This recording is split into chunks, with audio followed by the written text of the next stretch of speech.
Hi, my name is Tim and I'm forgiven. I'm going to make an analogy and hopefully I can come across to you in a point where you can understand it and you can realize what I'm talking about, maybe comprehend and act upon it. But you probably have a favorite sports team. Well, maybe you don't.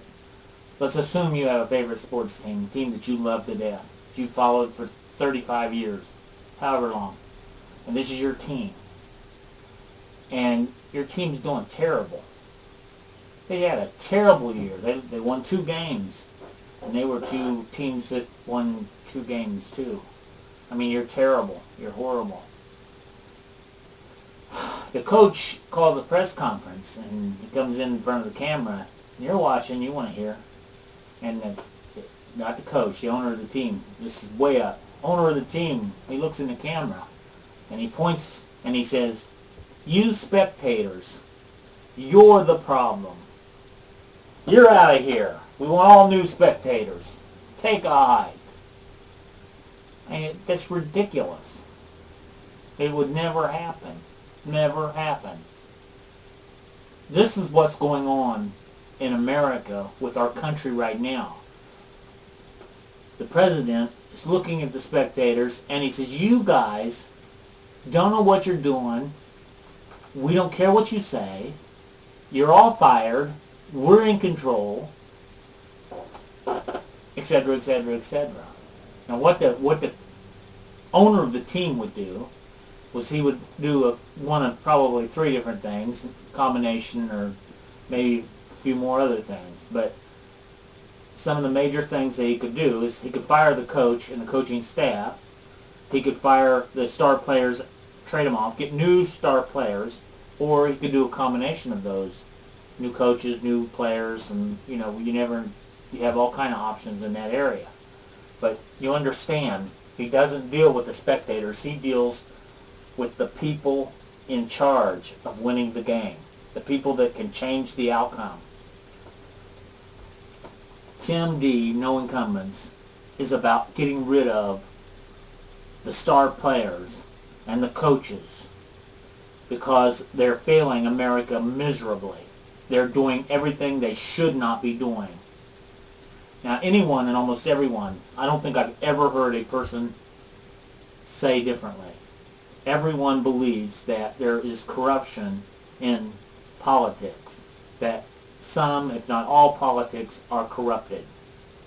Now, if we honestly believe that, and I believe it's true, I mean a lot more than it's not, and if we believe that it's true, we can appreciate the fact that our forefathers understood the nature of man, and that the nature of man is to build oneself up and push others down. That's the nature of man, is to control and to assume as much power as we possibly can. And our forefathers, and I don't think there'll ever be another man like George Washington when it comes to the United States and the presidency. For him to understand he didn't want to be a dictator. He didn't want to be a dictator.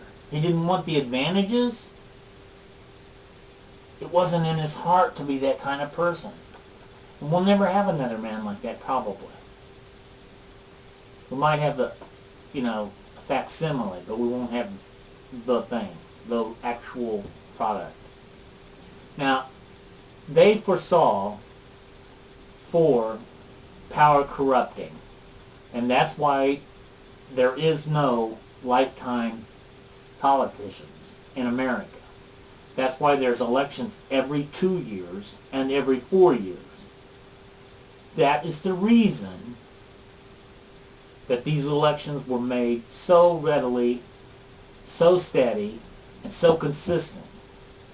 Now, I'm not for term limits because term limits is saying that the people are the problem and not the politicians. The people, they may be the problem in this case because they keep re-electing the same people who are totally failing the country. But the people do not have to be the problem. The people can be fixed simply by taking part in elections and weeding out corruption by voting. Now, term limits would say that, you can only go so long and then boop, you're out of there. And sounds great on the surface, but it's totally unnecessary. It's totally unnecessary. That's what the elections are for. Tim D. No Incumbents is about just cleaning the slate. And you hear so many people saying, well, you gotta be experienced. You gotta have experience. Well, to me, the most important thing that a politician needs to be, and this is really simple, because what does he have to do? He don't build buildings. He don't run businesses. He don't run, the highway department and stuff. He just oversees it. The most important thing for the governors, the senators, the representatives is that they're honest, and that they're not corrupted, and that they're not selfish, and they don't have self-motives involved.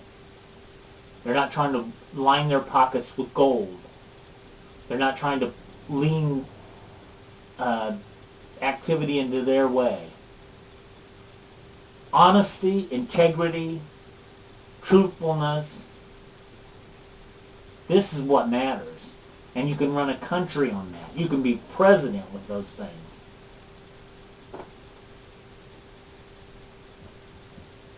It's very important that we get rid of the problem, that we remove them from office. And the sooner we do this, the sooner we're going to fix the problem. Now, I can give you lots of examples, but you take anybody that's in the delivery business, anybody who's done delivery, and they'll tell you in a heartbeat that the Postal Service is a absolute disgrace. There's more money to be made in delivery than you can imagine. When you own the rights to every home, the prices they should be real low. We need to trace this money down. We need to put somebody in there with honesty and integrity, because there's no reason for the post office not to be breaking even, which is all they should do, is break even. They're not a profit organization. They're a service of the United States for its people. Give me 40 cents a delivery and give me every home. Anybody in the delivery business will tell you that there's something wrong with the post office. And it's not the price of stamps. They're so wrong in this area. That's an obvious example. Take Social Security. We could go on and on and on and on about it. And the Social Security is in trouble right now because there's not enough money coming in. And the reason there's not enough money coming in is because jobs are way down, too many people are unemployed, and incomes are way down because the economy stinks. And the economy stinks not because of people. It's not because of people that the economy stinks.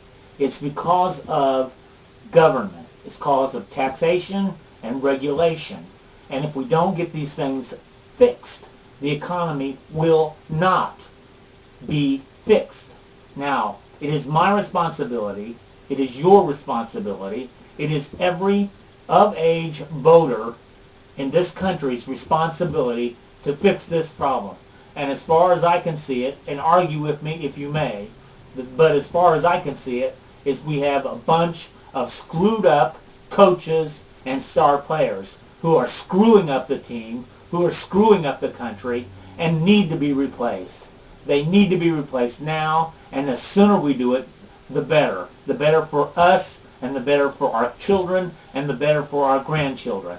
And if our grandchildren don't matter to you, then just keep screwing up with them. Otherwise, and one voice can't do this, we have got to push this idea and push this idea until it's the voice of the nation. No more incumbents. God bless. God bless America.